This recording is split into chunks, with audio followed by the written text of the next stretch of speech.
Browsing the ham radio antenna websites, you'll see many vendors selling no radials required vertical antennas.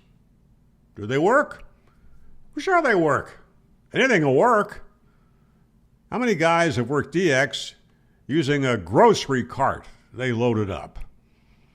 If the propagation's right, you can work DX with pretty much anything.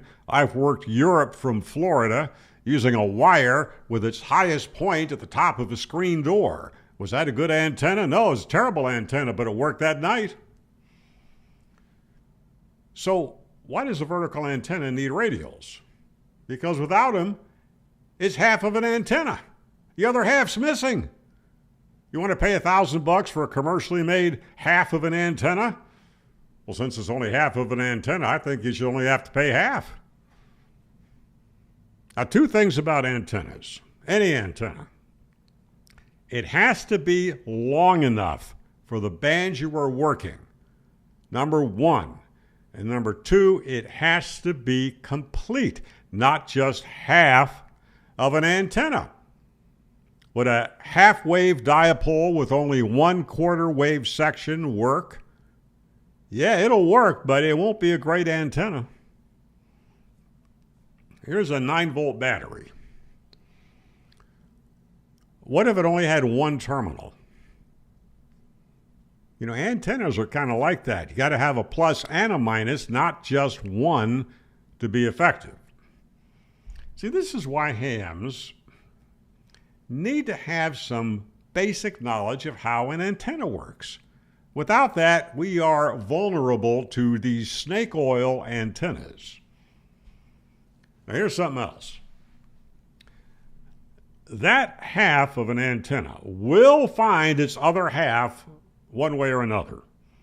Antennas are like ants. If ants want to get into your house, they will find a way. Well, RF's like that too. It'll find something else to use as the other half. Half of an antenna will simply use your coax feed line as the other half. So your coax buried in the ground is the other half of the antenna. How does that sound? So if the instructions say something like use at least 50 feet of coax feed line, well, that means your coax is the other half of the antenna. Did they tell you that? No, don't think so.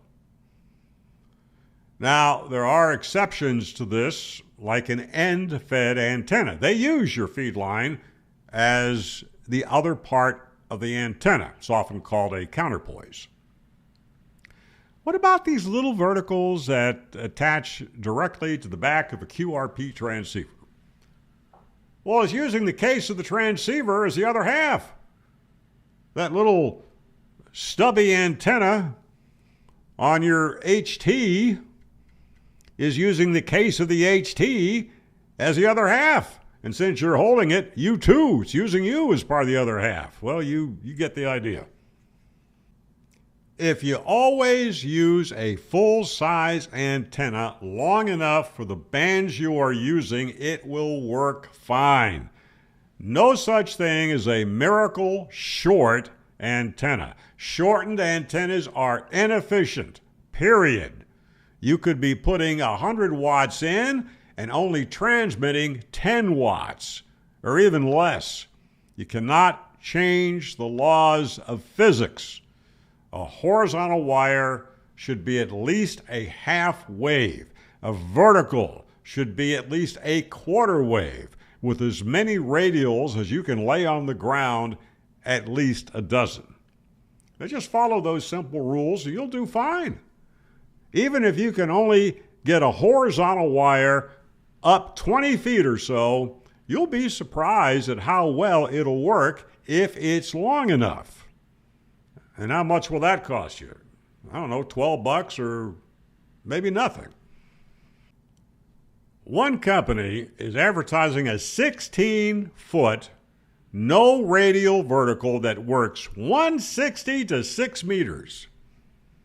Now, 16 feet is about a quarter wave on 20 meters. And it's going to work 160? Well, if your neighbor's a ham, you can work him, but that's got to be a terrible antenna on 160. How do they even get it to load? Well, part of your purchase is a big old remote antenna tuner at the base. That'll load a wet noodle, but a wet noodle is a terrible antenna. But now listen, if you still want that antenna, I'm going to save you $1,000, which is about what it costs. Get yourself a telescoping fiberglass fishing pole and run 16 feet of whatever wire you have up the pole and attach a counterpoise to the antenna end of the coax shield. That makes the other half of the antenna. Lay the counterpoise on the ground, or better yet, even a few inches off the ground. That'll give you less ground loss, and it'll work at least as well, maybe better. And yet, when you read the reviews, which I recommend doing before you buy any commercially made antenna, some guys will say, "Oh, it's great. My first contact was Europe." Well, remember how I worked Europe with a dipole with its apex, the top of a screen door? Such testimonials are meaningless. These are hams who just don't have a basic understanding of how an antenna works. Now, in planning this video, I did some web searching for no radial verticals. One guy in a forum says this: "I've been using a 0.5 ground plane antenna for about 8 to 9 years now. It's built like a tank and no radials. 10 through 40 meters. I have it on a mast 10 feet off the ground with no problems." So I looked it up. Here it is. What does he think these things are? These are radials. They're just not laying on the ground. Now here's a multi-band antenna that probably does work really well. It's up in the air, always a good thing for an antenna. Its total length is 29 feet, so that's about a quarter wave and 40 meters. The lowest band the company says it's good for, at least they're honest about it. And there are no traps or fussy tuning stubs to supposedly give you a low SWR and every frequency in the spectrum. Now again, before you buy an antenna that supposedly has a low SWR on several bands, read the reviews from guys who've actually purchased one and tried to get it working. They spend more time trying to tune the thing than actually being on the air. So anytime you see a picture of a no radial vertical, but it has things sticking out this way, those are radials. And if they're not radials, it got to be some kind of a gizmo to lower the SWR or something, who knows. Also, a low SWR does not mean it's a good antenna. For example, you can lower the SWR of a dipole by dropping it closer to the ground. Does that make it a more effective antenna? No, it makes it a worse antenna. A low SWR only means you have a good match at the feed point. It has nothing to do with the antenna and how well it radiates.